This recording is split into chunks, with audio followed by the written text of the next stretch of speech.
pulling in this morning to our local Trane DSO, where we do our training every spring and the fall with the Trane classes. Starts at 9 o'clock. So today is the Trane Link, and I guess they're going to cover some of the TAMX air handler as well. This whole building is Trane. There's Trane Building Services, and I think Brady Trane's down there, and then this whole building is the Trane warehouse. Our local parts place is here, and yeah, got some guys showing up a little early, and the Trane Training Center is right here. So I'm gonna back in here and park. So I will be back after class with some update on what they put out, what this covers. Like I said, this is that class you've got to have to the XV certification. Allegedly, if you don't have anybody XV certified, it's been through the training with Trane, they won't let you purchase the equipment or sell it or install it. But that's the requirement for taking this class. Like I said, I think in another video, they just don't want you having people in the class that aren't familiar with the variable speed equipment, then asking questions about things that another class covered and you haven't had it, and then it takes away from the training here. So anyway, I will be back in a bit, and I'll see if I can cover what they go over in this class and put a little information out there.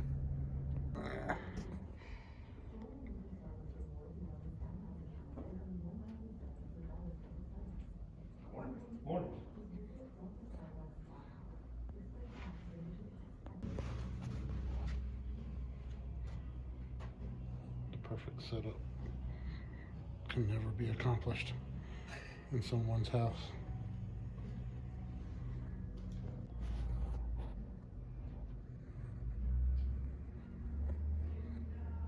Did in the second half. Eventually they sat.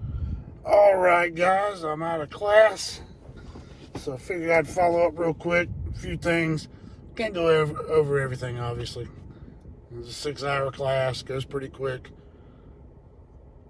Hands-on is probably going to be important when we get out there on this equipment. But anyway, you take the Trane class, you get 3 more books.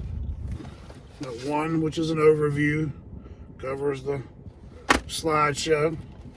Have one, the actual Link Communicating Systems Technical Training Manual, which covers over all the Trane Link stuff with the new TAMX air handler and all this communication stuff. So you get that book. And you get the TAM air handler book, which goes from the TAM 7 to the TAMX now that's coming out. That kind of was they're out there, but you can't get the TAM 7, the TAM 8 anymore. The TAM 9 is going to be coming off the shelf. TAMX is the new model. So a lot of redundant stuff in that book till you get to the very back, which is where the TAMX stuff is. So it covers all that. You get a thermostat screwdriver. Nice. It's got a swivel. I thought maybe it'd be nice if you could pop that off and have your core tool under the bottom, but no, it just swivels. So they weren't thinking about that too much. Get a nice little Trane notepad with a little miniature ink pen on it. Isn't that cute?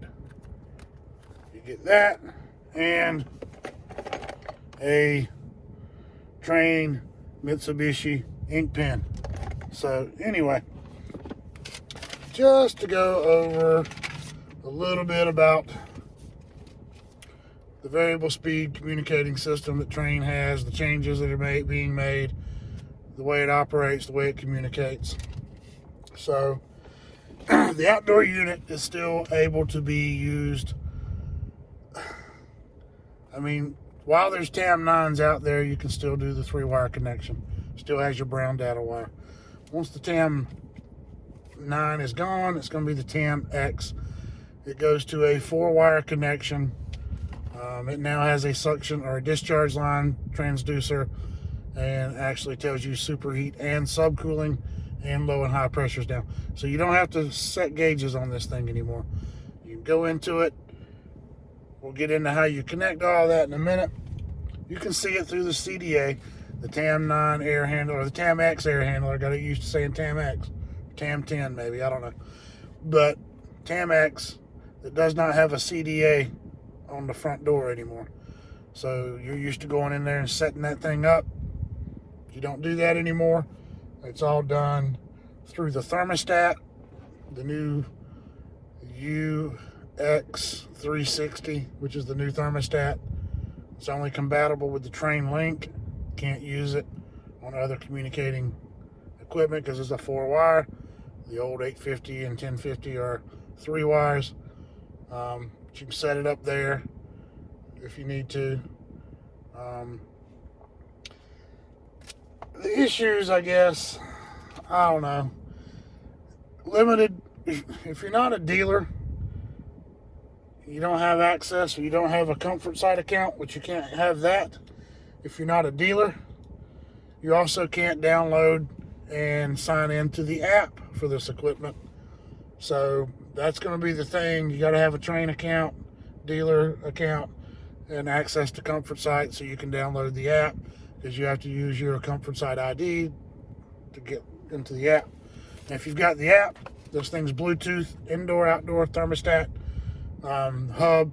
It's no longer just a thermostat. Now there's also a hub mounted somewhere, kind of like a relay panel, but they're all communicating. So now you have, instead of just the outdoor unit, indoor unit, thermostat, you've got the outdoor unit, indoor unit, thermostat, and a hub.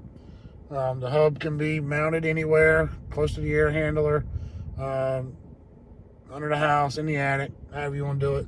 It can also be mounted in the house if you want to run the thermostat wire, maybe to separate, maybe a bonus room or somewhere else. It actually reads indoor temperature and humidity, and you can use it to set the system up for averaging if you want to do that. So some little tweaks, some little additions to it. There's harnesses where you can tie in humidifiers, dehumidifiers, air cleaners, things like that. Adapters that you wire that stuff into, and then your relay switches and everything are on the equipment. Then you just go in and set it up. You add in your air cleaner, you add in your humidifier, all that good stuff. So you have to have the comfort site, be a part of that. That's enough said about that. Homeowners linked in. If the homeowner's linked in, and like the Nexia, you could go in and monitor the equipment and see what it's doing. You can do that with this as well.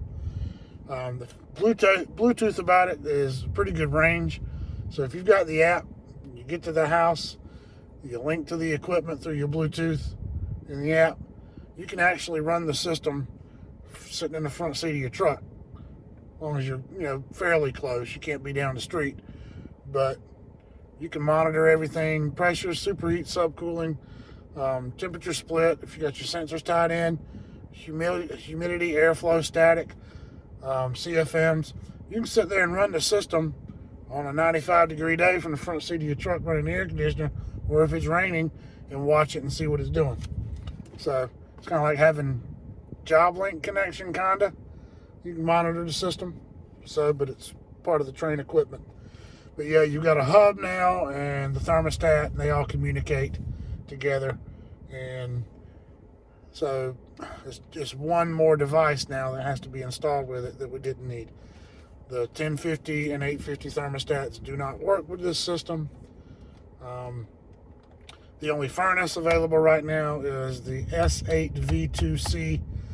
It's the only Train Link capable. So if you order a S8 V2C and then you get your outdoor unit and your XV18, XV19, and you think you're going to show up to the job site with an 850 or 1050 thermostat, ain't going to work. So you got to make sure you have the proper connected controls with this to work. The air handler, the TAMX, and that S8V still are 24 volt compatible, but they're only Train Link compatible. So the 3-wire, 2-wire communications that we were used to with the XV in the variable speed setup and the TAM9 air handler, the only thing you had for the 3rd wire was R, and that was to power the thermostat or for load management outside. Now you have 4 wires, common R, and then you've got a high data and a low data wire. So now you have 2 data wires instead of the 1. So that's one more error for possible communication problems. Another thermostat. The humidity control in this, they say, is a whole lot better, and the dehumidification setup in it, if you want to set it up for dehumidification, they say is a lot better. Problem is, the airflow range on that is between 200 CFM and 500 CFM per ton. So if your duct system's not sized right, you're going to have a lot of noise on the 500 CFM end. And then if your registers aren't set up right, you don't have the right registers to throw that air, you could have some issues on the low end of that, but that's only during your dehumidification. Really, I don't think the throw is a big issue because the current XVs sometimes run at 30-40%. So they're only going to be moving a couple hundred CFM, 250 anyway. If it's been working fine, I don't see that being an issue. But if you're going to be pushing a period of time where you're running 500 CFM, you better have your duct system size right. You're going to have a lot of noise and a lot of calls. So anyway, we get through all that. A couple of other things, Bluetooth connection. Like I said, you go to each piece of equipment, turn on your app, log in. There's a button on the equipment, or there's a barcode on it. Anyway, you can tie in and Bluetooth yourself, your phone, to the air handler or the outdoor unit. And then you can run it and monitor it. You don't have to put gauges on it anymore because it reads high and low pressures now, reads superheat and subcooling. So you really don't have to put gauges on the system unless you're going to be adding some charge, or you're doing a recovery, you're doing some type of a sealed system repair. So if you're just showing up to do a maintenance on one of these things, obviously the Trane equipment, you've always known, you set the charge on those systems now, several years now. It's, even when I had TXVs, the outdoor sticker on the outdoor unit always gave you a target subcooling. So the XV, as we've known it, is only giving you superheat. Doesn't give you subcooling. So to check the subcooling, you've got to hook gauges up to it. This particular system allows now for you to check that without gauges. You can get it on the thermostat, you can get it on the outdoor CDA, or you can have it on the Bluetooth where you can monitor the system, see all your pressures, coil temperatures, line temperatures, all that stuff. And you can check the operation without having to put gauges on it. So now you just show up, clean it, run it, check it, good to go. Load calculations, you can go into this thing, it sizes itself up. They only come in ton sizes. There's no ton and a half, 2.5, 3.5. There's no half ton sizes in the XVs. They're all 2 ton, 3 ton, 4 ton, 5 ton. So if you go to one and you've done a proper load calculation on it, you can actually go into the setup on that thing. And if you've got a 3 ton unit, and your load calculation gave you, 34,850 CFM, we went with a 3 ton unit. You can go in there and put your load calculation information in there, and it'll adjust itself to that. But you better make sure your calculation was right, because if it wasn't, and it was off a little bit, you're going to throw the whole system out of whack, and then you've got to go back in and change everything, basically reset everything back to factory and kind of start from scratch. So be careful about that one. Make sure you've got your proper equipment matches when you show up with these things. Like I said, he had a story, a guy already bought the Link system furnace, the S9 V2, bought that, got him an outdoor XV system, and showed up on the job with a 1050 thermostat control. You can't do that anymore. 1050s and 850s will not work with the Trane Link setup. So keep that in mind. Now the furnace, like I said, the furnace and the air handler are still 24 volt controlled. So if you were going to use the TAMX air handler and a single stage 16 SEER heat pump outside, you can still use the 824 thermostat. Any other 24 volt thermostat, really, you can set it up and use it with that. So that's not an issue. But the 850s and 1050s right now, probably not going to be around a whole lot longer from what I'm hearing in this class, because once all these go away, once that TAM9 is gone, the only thing left is the TAMX, and if it's not compatible, so don't be stocking up on a lot of 850 and 1050 thermostats for future installs. I would just kind of get them as needed, so you don't get stuck with a bunch of $600 thermostats on your shelf that you can't use anywhere, unless you're going to use them on a warranty job, replacing one that went bad or something. So 18 gauge thermostat wire, the little connectors now that you have to use, kind of like the Infinities. You got your ABCD terminal. You put your thermostat wires in it and it plugs to the board. Well, these don't screw to that piece. They slide in and then barb connectors, and it's real tight. It's only designed for 18 gauge. So if the larger one's not going, and 20 is going to be loose. But once you stick that in there, it does not come out. So you better make sure that when you're tying in your blue or your green or your white or your red, and that pin is color labeled, each connector, you better make sure you don't accidentally stick it in the wrong one, because it's not coming back out. And they only give you one spare connector with the equipment. So make sure you don't mess that up. And you can't order them. They're not available for a part order yet. That's what they said today anyway. So don't mess up the wiring. You can still wire nut the outdoor unit if you need to. With the furnace board and the air handler board, you got to have that plug, and it's got to plug to the board to get the wires connected to it. So don't mess that up. Oh, what other little things did they cover? So yeah, it's gone from the 2 data wire. It's gone to 2 data wires now. So instead of having basically your common and your data, now you got a common, your high data and your low data. So it's supposed to be better communications, faster. We'll see about that. Your system controller is the SC360, and your thermostat is the UX360. It might be the UC360 on the controller. I might have wrote that down wrong. It's either the SC360 or the UE or the UC360 for your controller module that communicates with everything. And then your thermostat is going to be your UX360. Let's see. As far as the spare connectors, when you do set this up, there's only one in each box for the equipment, or an extra one. But your thermostat controller box, your module box, will come with 5. So save those. Don't throw them away.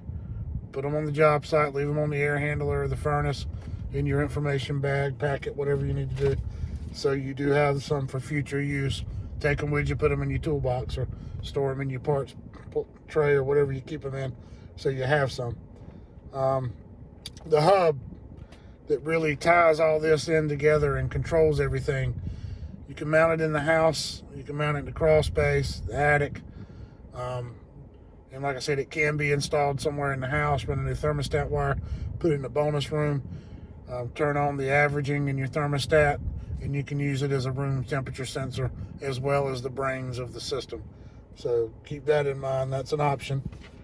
It does do auto updates, but your homeowner has to be connected to Wi-Fi. We get some homeowners that don't. They think they're being spied on. They want to be connected to Wi-Fi, but it will do auto updates. Also, speaking of updates,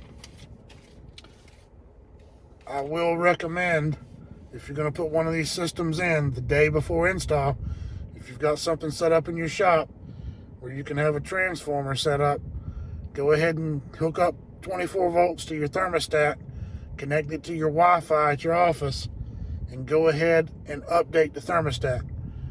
Because according to what we were told today, if you get that thing to a house and you power it up, and that thermostat needs an update when it connects to the Wi-Fi, that update can take 3 hours.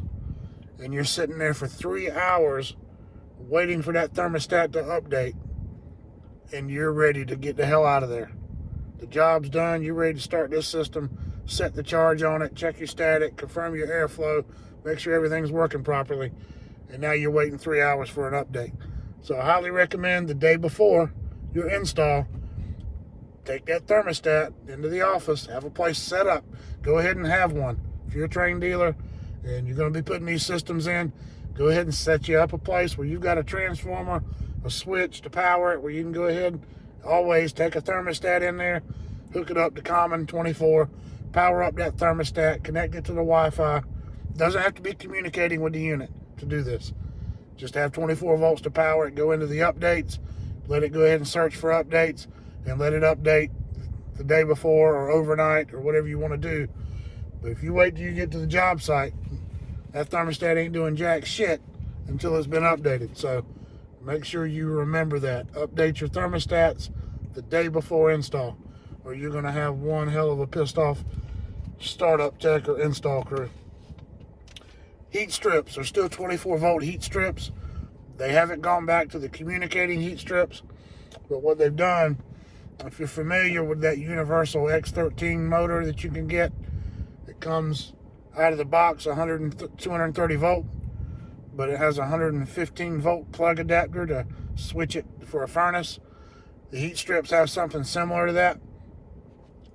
So when you go in and set this thing up, you get your heat strips installed. If you remember on the TAM9, you had to go into the CDA, then you went into your setup and you went through all that, and you got to your heat strips, and then it would ask you what size your KW heat strips were. You'd put 4. It's in park, and if you left it in park and didn't set it properly, and you energized the wrong set of wires, too many wires on your heat strip call, it would show a configuration error. So what they've done now, still 24 volt control. You've got your harness that comes in, heat strip slide in, you plug that harness, and it's got the high voltage, and then you got your low voltage when it calls for the relays. There's another set of wires that come in there with a blank plug on the end of it. Basically it's a plug with nothing in it yet. Inside the heat strip box, if you've got 5 kW, 4 kW, 8, 10 kW, whatever you got, there'll be a plug in there with a tag on it. 10K, 8K, 5K, whatever you've got, and you plug that into that wire. Once you plug that into that wire, that communicates back when it gets set up and you turn everything on. It tells the air handler immediately, we've got 8 kW heat strips in here. Takes care of that problem. Just don't lose that plug, or you're going to have a headache there too, because it only comes with one. So make sure. I don't think you can order that either. But yes, you don't have to go in and set up your KW. When you install them, stick that plug in the end of those 2 wires, a set of yellow wires, the harness there. Once you stick that in, it identifies immediately to the air handler. We've got 10 kW, and that's what it's looking for. So all in all, everything seemed to be fine. I didn't memorize everything. I didn't take notes on everything. They covered a lot of stuff. These books, I'm going to have to read them, go over them. They're going to be pretty handy, except for the probably 60 pages of information on the TAM7, the TAM8, and the TAM9 that I don't need. The TAMX section is back here. That's page 70. I haven't gotten to it yet. 71. See, there we go. Somewhere around 75, page 76, it gets to the TAMX. But you've got that. You've got the Train Link Communication Systems Technical Manual. So it's going to go over all your setups and screens and displays and all that good stuff. There's your controller right there that you're going to have to mount. It's going to communicate to all this stuff. And boards, goes over to boards and all your terminals, what they mean, your furnace overviews, covers some of that. So good information. These books can be ordered. If you're not a Trane dealer, you're going to struggle with this when you run into one down the road, and the company is now calling you. Maybe they wanted to change the scenery from the company they were using, and you don't have a clue what you're looking at. And if you're not a Trane dealer and you can't get access to Comfort Link or Comfort Site to be able to access all this information, you're going to be in a world of hurt. So if you know somebody that's a Trane dealer, you're friends with them somehow, you can get access. You can order these manuals. They're about $50, $60 a piece. The XV unit manual is like $95, but you can order these books and study them and have them. Having these books goes about 75% of the way. These books are not like what you're going to find stuffed in your envelope in the outdoor unit or in your service facts for your furnace or your air handler. There's a lot more information in these with troubleshooting and different stuff like that that's not going to be in that book. Your proper DC voltage you're looking for at certain terminals, your pulse rate between things, reversing valve like that outside, or your sensors and different stuff, test points. There's information in these books that aren't in those service facts manuals. So, but if you're a dealer, get on Comfort Site. You can order these books. You can take the classes through that site. They've got the videos up. You can take the video classes. The XV class is like 8 hours. These are broken down into like 20-minute segments. But you can find all these classes on Comfort site, fieldtechhelp.com. I tell everybody that. You don't have to have an account with Trane for that. fieldtechhelp.com. You can go in, sign up for that. You don't have to be a dealer, but they've got a lot of videos on the troubleshooting the variable speed systems, the TAM air handlers, your sensors, your control boards, your serial port motor troubleshooting. Is it the motor not communicating? Is it the board not communicating? Which one's your problem? So fieldtechhelp.com. Check out that website. They do classes on that website as well. Some of them they may charge you for it. It's not a lot, but a lot of the classes that they offer in these training sessions at these locations where I go, a lot of those you can have. There's an online or a video class with the guys that actually design this equipment and know it from one end of the earth to another. So there's resources out there. You just got to find it. But anyway, guys, all I can tell you is this is what's going on in the future. I mean, I'm old school. I'm 52 years old. You know, I like the old controls and relays and switches and, you know, scratch my head. But it's simple, and I'm pretty good with this stuff because I've been dealing with it for a while. Once you work on it and you can embrace it a little bit, not be so, but it's just the way it's going. You don't have any way around it anymore. I'm imagining probably a large bulk of Trane equipment in the coming years is going to be all inverter, variable speed stuff. And, you know, and if you want, if somebody wants a base model and they're on a tight budget, well, you could be selling them a damn aux box, I guess, or whatever else Trane has out there. But it's just they're all kind of going that way. Even, you know, Goodman, I probably wouldn't take a chance on having that headache.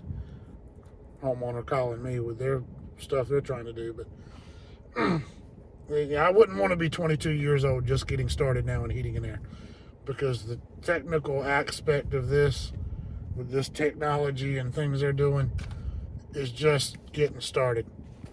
I came in kind of at the right time. I'm a little old school, but I've been growing into it, that I can kind of go either way if I have to. Some people just, I ain't messing with it, don't want to hear nothing about it, don't care nothing about it. But eventually you're going to see it. So take the classes if you get an opportunity. Go online, watch the videos, fieldtechhelp.com. If you got somebody that can get in contact or somebody that has access to Comfort site, you know another dealer somewhere that's a Trane dealer, your friends, you can get some of these manuals and order them for you. You can have them for your troubleshooting and your stuff there. It just depends on how far you want to go with it. And you can just not sell it. That's an option too. But the problem there is, if that's what your homeowner is wanting and they're asking you for it and you can't deliver it, they're going to find somebody that can, and you just lost a customer. So it's just the wave of the future. But I'm going to be waving it by not too far down the road. I'm not going to be doing this shit till I'm 65 years old. I can promise you that. I'm not going to be out of it in the next couple of years. I'll try to hang around as long as I can, but if it starts getting too stupid, I'll be stocking shelf at Lowe's, pushing carts in out of the parking lot, helping people find screws, PVC fittings. Oh yeah, here's the filters you're looking for. I ain't got no problem with that, because I mean, I can always combine that with doing a little stuff on the side. But when I get older, you know, I don't know.